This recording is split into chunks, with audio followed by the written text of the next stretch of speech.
तर पहा तुम्ही जरांगे पाटलांसोबत एक व्यक्ती वारंवार पाहत असाल. प्रत्येक फोटोमध्ये ती व्यक्ती येत असते, प्रत्येक फोटोमध्ये जरांगे पाटलांच्या सोबत असते, प्रत्येक वेळी जरांगे पाटलांच्या सोबत असते ती व्यक्ती. जे मुंबई पर्यंत जरांगे पाटलांसोबत एक व्यक्ती होती. तर तुम्हाला बऱ्याच जणांना प्रश्न पडला असेल की नेमका हा व्यक्ती कोण आहे. तर पहा हा व्यक्ती कोण आहे तर बऱ्याच जणांना माहित पण असेल, कारण अनेक जण त्यांचे व्हिडिओ पाहतात, जरांगे पाटलांसोबत असतात, त्यामुळे बऱ्याच जणांना माहिती पण आहे. ज्यांना माहित नाही तर पहा, ते आहेत अंतरवली सराटीचे सरपंच. तर तुम्ही म्हणत असाल मग हे नेमकं जरांगे पाटलांसोबत असतेच कसं काय. तर पहा ह्यांची मैत्री कशी काय झाली, काय झालं सर्व एकंदरीत. तर पहा, जर हे मेन गोष्ट अगोदर जर ह्यांची मैत्री कशी झाली ह्याच्या अगोदरचा इतिहास पाहिला तर हे होते इलेक्ट्रिक कॉन्ट्रॅक्टदार होते अगोदर. पण त्यानंतर लॉकडाऊनच्या काळामध्ये ते आंतरवली सराटीमध्ये आल्यानंतर त्यांना गावच्या अनेक समस्या दिसू लागल्या, गावाच्या अनेक प्रश्न त्यांच्या डोळ्यासमोर दिसू लागले. त्यानंतर त्यांना असं त्यांनी चर्चा केली असं मित्रांसोबत मग मित्रांनी काय केलं, ज्यावेळेस डिसेंबर 2022 मध्ये निवडणूक चालू झाली त्यावेळेस त्यांच्या मित्रांनी त्यांना आग्रह केला की तुम्ही सरपंच बना, तुम्ही सरपंच व्हा, त्यावेळेस आपला गावचा विकास होईल. त्यानंतर असा पण त्यांनी काय त्यावरती हे केलं नाही, प्रतिक्रिया दिली नाही जास्त किंवा नको असं बोलले. त्यानंतर मित्रांनी त्यांच्या काय केलं, परस्परचा अर्ज भरला त्यांचा निवडणुकीसाठी. तर पहा मित्रांनी इतकी त्यांची मैत्री होती बघ म्हणजे अगोदर त्यांच्या सोबतचे जे मित्र होते त्यानंतर निवडणुकीमध्ये ते निवडून पण आले आणि अनेक त्यांचा गावचा विकास पण केला त्यांनी. अनेक रस्ते गावचे बनवले, चांगला विकास आंतरवली सराटीचा केला. त्यानंतर त्यांच्या डोक्यामध्ये एक खेळत होता, तो विकास राहिला होता म्हणजे मराठा समाजाचा. कारण त्यांच्या समोर डोळ्यात अनेक जी समस्या होती समाजाची आपल्या, ती त्यांच्या डोळ्यासमोर दिसत होती. पण नंतर अनेक दिवसानंतर त्यांचा प्रश्न डोक्यात होता. पण त्यानंतर जरांगे पाटील ह्याच्या अगोदर आंतरवली सराटीच्या अगोदर जरांगे पाटील हे साष्ट पिंपळगाव असे अनेक गावामध्ये उपोषण करत होते. त्याच्या वेळेस ह्यांच्या कानावरती माहिती आली की समजलं की जरांगे पाटील हे मराठा समाजासाठी उपोषण करतायत, कार्य कार्य करतात मराठा समाजासाठी. हे त्यांच्या कळल्यानंतर लक्षात आल्यानंतर ते लगेच जरांगे पाटलांची भेट घेतली आणि त्यानंतर त्यांची चांगली घट्ट मैत्री पण झाली. त्यानंतर त्यांना विचारपूस केली की हे नेमकं आपण आरक्षण घ्यायचं कसं, काय करायचं. तर आरक्षणाचा अभ्यास हा जरांगे पाटलांनी आत्ताच केलेला नव्हता, तर अगोदर पासूनच ओबीसी मधून आरक्षण घ्यायचा हा अभ्यास जरांगे पाटलांनी सर्व केलेला होता, सर्व प्लॅन आखलेला होता जरांगे पाटलांनी. हा प्लॅन ही सरपंचांना सांगितला, त्यावेळेस त्यांना हा पूर्णपणे आवडला सरपंचांना. पण जरा त्यावेळेस जरांगे पाटलांना कोणीही पाठिंबा देत नव्हतं. त्याच्या वेळेस जरांगे पाटलांना कोणीही त्यावेळेस म्हणजे यश येत नव्हतं म्हणायचं त्या उपोषण केलं त्याला. तर त्यानंतर मग आंतरवली सराटीचे सरपंच बनले पांडुरंग तारक. त्यांचं नाव पांडुरंग तारक आहे. तर पांडुरंग तारक काय म्हणले की आंतरवली मध्ये सराटीमध्ये या, मी पूर्णपणे पाठिंबा देईल आणि आम्ही पूर्ण बाकीचे मित्र परिवार पण तुम्हाला पूर्णपणे पाठिंबा देऊ. तर पहा त्याच्या वेळेस त्यांनी काय केलं, जरांगे पाटील आल्यानंतर जरांगे पाटलांसोबत त्यांना घेऊन पूर्ण आंतरवली सराट्यामध्ये जनजागृती केली मराठा समाजाची. मराठा समाज कशामुळे मागास झालाय, प्रगती थांबलेली आहे, हे कशामुळे झाले सर्व समजून आंतरवली सराटीला सांगितलं. त्यानंतर प्रत्येक घराघरातून मावळा जागा झाला हा उपोषण करण्यासाठी, जरांगे पाटलांच्या पाठिंबा देण्यासाठी सर्व समाज एकवटला आणि जरांगे पाटलांच्या पूर्णपणे पाठीशी खंबीरपणे उभा राहिला. त्यानंतर मग हे सरपंच जे होते त्यांनी जे आंतरवली सराट्यामध्ये स्टेज आहे ते पण उभारण्यापर्यंतच काम हे सरपंचांनी केलेलं आहे, पांडुरंग तारक यांनी केलेलं आहे. तर पहा पांडुरंग तारकांनी एवढंच काम केलं नाही तर जरांगे पाटलांचं राहणं असेल, खाणं असेल, सर्व नियोजन हे जे दौरे चालू होते महाराष्ट्रामध्ये सर्वांचं नियोजन हे फक्त पांडुरंग तारक. तसे अनेक सहकारी होते पण समोर कायम सोबत जरांगे पाटलांना कधीच एकटे सोडत नव्हते या दौऱ्यामध्ये, सर्व लढ्यामध्ये, कारण कायम सोबत असायचे. त्यांचे सर्व नियोजन सर्व करायचे. जे आंदोलनासाठी काही वर्गणी यायचा सर्व हिशोब हा त्यांच्याकडे होतं. सगळं नियोजन या स्वतः पांडुरंग तारक हे करत होते सरपंच. तर एवढा पाठिंबा जरांगे पाटलांसोबत ही मैत्री केल्यानंतर ती मैत्री आता कसं शेवटपर्यंत निभाव हे लक्षात घ्या. अनेक जणांनी गद्दारी केली, जरांगे पाटलांसोबत काही मित्र होते त्यांनी काय केलं, जो किशोर चव्हाण असेल त्या व्यक्तीने तर काय केलं, जरांगे पाटलांसोबतच होता. आणि आता जेव्हा जरांगे पाटील म्हणजे समाजासमोर आले, त्यांचे प्रसिद्ध झाले महाराष्ट्रामध्ये, त्यानंतर त्यांनी मुद्दामून जरांगे पाटलांना बदनाम करायला चालू केलं. पण पांडुरंग तारक यांनी शेवटपर्यंत साथ सोडलेली नाही.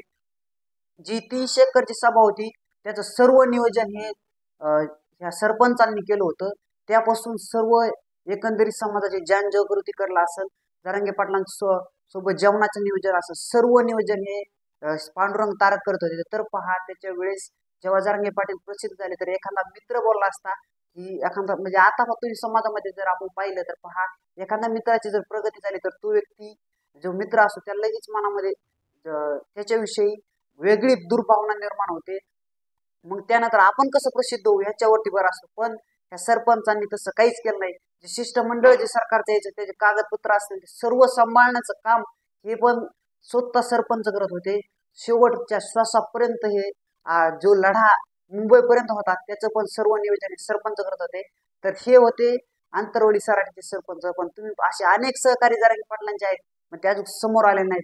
अद्याप पहा ही नातं निभवणं हे आतापासूनच नाही तर अनेक जो लढा किती दिवसापासून जरांगे पाटलांचा चालू 20 वर्षापासून त्या लढ्यासोबत हे जेव्हापासून त्यांची मैत्री झाली तेव्हापासून हे पांडुरंग तारक सोबत आहेत. तर आज त्यांच्यामुळे खरंच आज जरांगे पाटलांना पाठिंबा मिळवला त्यांनी. त्याच्यामुळे आज खरंच आजचा लढा आज आपला यशस्वी झाला.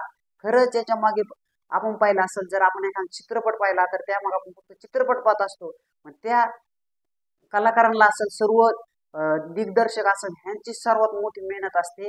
जे डायरेक्टर असतात त्यांची सर्वात मेहनत असते. पण कलाकार जे असतात ते आपल्याला दिसतात पण पाठीमागची ज्यांनी मेहनत घेतलेली असते ते आपल्याला दिसत नसते. ते कधीच समोर येत नाही. शक्यतो नावामध्ये येतात पण जास्तीत जास्त लय करून समोर येत नाही. तर पहा असे अनेक जी मैत्री निभावणं असेल ह्याला खरंच उत्तम उदाहरण हे मैत्री बोलता येईल. कारण तुम्ही पाहिलं असेल जरांगे पाटलांसोबत कायम सोबत असतात. सर्व हिशोब असेल सर्व गोष्टी हे ठेवतात.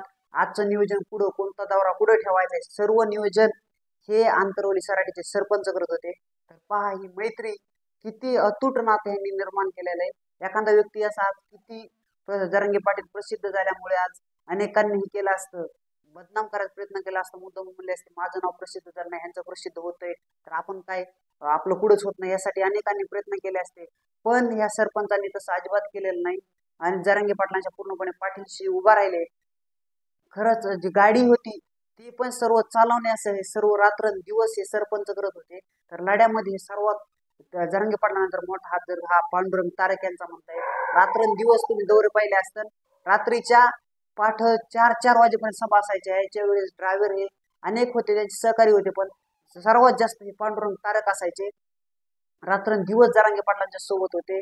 तर पहा ही किती मैत्री अतूट नातं आज आपल्या समाजाला एक ही उत्तम उदाहरण आपल्या समाजासाठी म्हणता येईल. कारण ही नातं निभावणं हे काय आजकालची गोष्ट नाही तर समाजामध्ये पाहिलं तर कोणीही मैत्रीत गद्दारकीच करतात. पण हे पांडुरंग तारक यांनी अजिबात तसं केलं नाही. जरांगे पाटलांशी तुम्ही पाहिलं असेल जरांगे पाटलांचं पाय धरून तुम्ही पाहिलं असेल ह्याच्यामध्ये आपण दौरा ह्याच्या मोर्चा चालला होता मुंबईला त्याच्यामध्ये रात्रंदिवस जरांगे पाटलांच्या सोबत होते. पाय धरून जरांगे पाटलांना तब्येतीची काळजी घेणं असेल त्यांचं दवाखान्यामध्ये सर्व नियोजन असेल सर्व त्यांचा उपचार कसं सर्व उपचारांचं नियोजन सर्व हे पांडुरंग तारक करत होते. तर पाहिलं तर खरंच किती भाग्यशाली मित्र मिळाला म्हणता येईल. असे अनेक मित्र आहेत त्याच्यावरती पण आपण व्हिडिओ बनवणार असेल. तुम्हाला जर हे उत्तम मैत्रीचं उदाहरण तुम्हाला आवडलं असेल तर तुम्ही कमेंट करून मला नक्की कळवा आणि ह्याच्याबद्दल तुमचं काय मत आहे. खरंच या लढ्यामध्ये जरांगे पाटलांच्या मित्रांचा पण खरंच मोठा हात आहे का हे तुम्ही लक्षात घ्या. कारण ह्या समाजाचा विकास करण्यासाठी हे पण सरपंचांच्या डोक्यात होतं म्हणून त्यांनी तुम्ही म्हणताल सर समाजासाठी केलं सरपंचांनी काय झालं समाजासाठी केलं पण त्यामध्ये पण समाजासाठी करताना आज तुम्ही पाहिलं असेल अनेक जणांची फूट पडते काय होतं शेवटपर्यंत ह्या लढ्याचा यशस्वी होतो. पण आता 90% आपला लढा यशस्वी झालाय. ह्याच्यापर्यंत साथ ही ह्यांनी सोडली नाही सरपंचांनी. कारण तुम्ही पाहिलं असेल पुढे ही सोबतच असतात अनेक फोटोमध्ये दिसत असतात. पण ह्याच्या अनेक व्यक्तींना यांचा इतिहास माहित नव्हता. हे कोण आहे हे पण बऱ्याच जणांना माहित नव्हतं. आज ह्या व्हिडिओ मधून तुम्हाला जर कळलं असेल तर नक्कीच व्हिडिओ लाईक करा आणि असेच आपल्या मराठा समाजामध्ये मैत्री निर्माण होईल. आपण सर्व एकजूट राहावं हे आपण उत्तम उदाहरण आपल्या मनाशी बाळगलं पाहिजे. आणि आपण सर्व मराठा समाज असेल इतर समाजामध्ये पण आपण सर्वांशी चांगल्या प्रकारे वागलं पाहिजे. आपली ही मैत्री शेवटपर्यंत साथ देणारी असेल तर पहिला असेल त्यांचा सरपंच पदाचा अर्ज होता तो पण त्यांच्या मित्रांनी परस्पर भरला आणि शेवटपर्यंत निवडणूक त्यांना निवडून येण्यापर्यंतचा प्रयत्न हा सर्व त्यांच्या मित्रांनी केला होता. मित्रांनी त्यांना तब्बल 200 मतांनी त्यांना निवडून आणलं होतं. तुम्ही पाहिलं असेल, तुम्हाला इतिहास माहित नाही पण 200 मतांनी त्यांना निवडून आणलं. पण विचार करा, एक मित्र हा मित्रासाठी कितपर्यंत त्यांचं कार्य करू शकतो, मित्रासोबत मैत्री ही घट्ट करू शकतो. हे तर उत्तम उदाहरण आपल्या समाजासाठी. हे सर्वांनी लक्षात ठेवा आणि आपण एकजुटीने राहा, हे सर्वांना हात जोडून विनंती. जय हिंद, जय महाराष्ट्र.